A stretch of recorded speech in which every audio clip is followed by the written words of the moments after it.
So hello guys. तो आज की वीडियो में हम बात करेंगे कि आपकी एग्जाम्स खत्म हो चुके हैं, आपका रिजल्ट अभी आया नहीं है।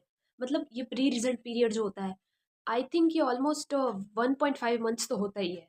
तो इस टाइम में करे क्या? ये जो टाइम है तो काफी स्टूडेंट तो वेस्ट ही कर देते हैं, कब चला जाता है पता ही नहीं चलता घूमने फिरने में इधर उधर।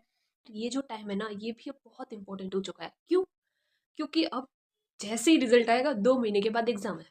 पता भी नहीं चलेगा कि कब एग्जाम आ गया और कब वापस देके कब हम फ्री भी हो गए एग्जाम देके। और इतना तो हमको पता ही नहीं होता कि क्या हमारा रिजल्ट रहेगा। तो इस टाइम में करे क्या? ये टाइम यूटिलाइज करे या इसको वेस्ट करे? तो best strategy for this time कि आपका जैसा भी गया है भाई, जैसा भी गया है प्रैक्टिकल सब्जेक्ट, और कुछ ना करना चाहो ना तो टैक्स। देखो, अगर तुमने सिर्फ एक ग्रुप दिया है तो तुम दूसरे ग्रुप की प्रिपरेशन तो करोगे ही। बट अगर तुमने दोनों ग्रुप दिए हैं और यू आर नॉट श्योर, मतलब देखो 5% लोग ही श्योर होते हैं वैसे भी, जो रैंक लाने वाले होते हैं उनको ही पता होता है कि हम पास होंगे। बाकी हमारे जैसे स्टूडेंट सारे, उनको कुछ नहीं पता होता भाई क्या रिजल्ट रहेगा, सब भगवान भरोसे होता है।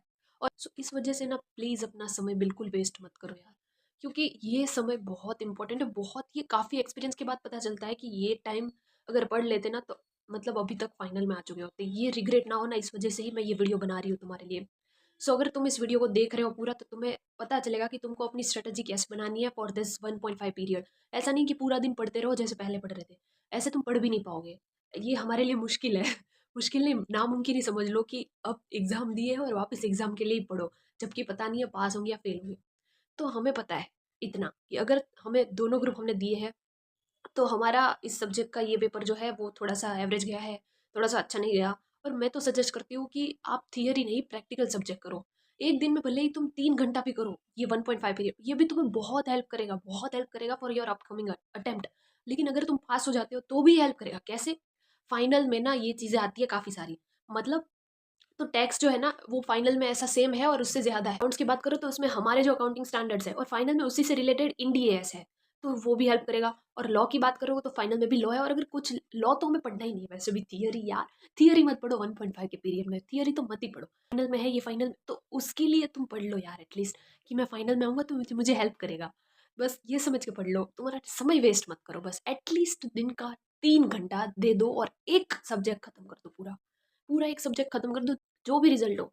प्लीज़ रिजल्ट के लिए इतना मत सोचो। रिजल्ट जो भी होगा इस बार के तो बहुत, मतलब इन लोगों ने तो अभी रिजल्ट कम ही करते जा रहे हैं और बहुत पेपर्स भी अबो एवरेज ही पूछते रह रहे हैं। और अकाउंट्स का तो देखो सबको, अकाउंट्स का जैन 26 का पेपर जो था वो ईजी था। कैसे ईजी था?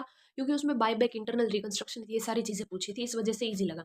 अब हो देखो, अब अकाउंट्स में अकाउंटिंग स्टैंडर्ड्स जिसको नहीं आते होंगे उनको एमसीक्यू बहुत ट्रिकी लगे होंगे, बहुत डिफिकल्ट लगे होंगे। बहुत कंसेप्चुअल नॉलेज जिनको होता है येस का, उनसे ही अकाउंटिंग स्टैंडर्ड्स के एमसीक्यू सॉल्व होते हैं।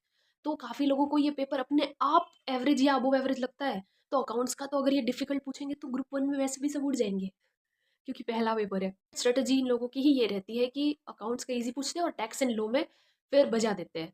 तो लॉ का और टैक्स का पेपर इस बार का हम सबको पता है कैसा था। तो तुम अगर श्योर नहीं हो तो प्लीज़ अपना समय तो वेस्ट मत ही करना। तुम ये सोच रहे हो कि मुझे इस अटेम्प्ट में क्लियर होना ही चाहिए, मैंने मेहनत की थी, मेरा मुझे। तो 2 महीने में अगर दोनों ग्रुप की प्रिपरेशन तुमने की थी तो तुम्हें भी पता है रिजल्ट कितना आता है। सिर्फ 5 7 10% ही रिजल्ट देते हैं ये लोग। इनका यही ट्रेंड रहा है। तो प्लीज़ अपना समय बर्बाद मत करना। तुम वापस से दोनों ग्रुप दे देना, और या फिर किसी एक ग्रुप में निकल भी सकते हो, किसी एक ग्रुप रह जाए। तो थियरी सब्जेक्ट मत पढ़ो बट प्रैक्टिकल को उतना टाइम दो। तो ये तुम्हारे लिए बेस्ट स्ट्रेटजी रहेगी for your 1.5 period. Please don't waste. ऐसा नहीं है कि घूमो फिरो नहीं, कुछ करो ही मत। भाई सब सब करो। 1.5 के पीरियड में सब करो, क्योंकि फिर रिजल्ट के बाद वैसे भी बच जाती है। मेरा एक्सपीरियंस है इसलिए मैं शेयर कर रही हूँ। बस इस वीडियो में तो मुझे यही बताना था। और अगर डिटेल्ड प्लान चाहिए फॉर 1.5 पीरियड तो आप कमेंट ज़रूर करना। एक ही ग्रुप दिया है तो दूसरे ग्रुप का तो तुम्हें प्रिपरेशन करना ही है, उसमें तो कोई लूप होल है ही नहीं। सब्सक्राइब कर देना for upcoming videos and important चीज़ें भी मैं आपको शेयर करती रहूँगी। मेरा एक्सपीरियंस तो मेन, क्योंकि एक स्टूडेंट ही दूसरे स्टूडेंट को अपना एक्सपीरियंस बता के अपने अटेम्प्ट सेव करवा सकता है। टीचर्स हमें पढ़ाते हैं, टीचर्स हमें सजेस्ट करते हैं कि आप ये पढ़ो वो पढ़ो, सब करते हैं, लेकिन आप अपने सीनियर से जो सजेशन लेते हो। वहीं आपको सबसे ज़्यादा हेल्पफुल रहते हैं। और ये आपको पता भी चलेगा अगर तुम सब्सक्राइब करोगे। So okay, bye bye, do subscribe.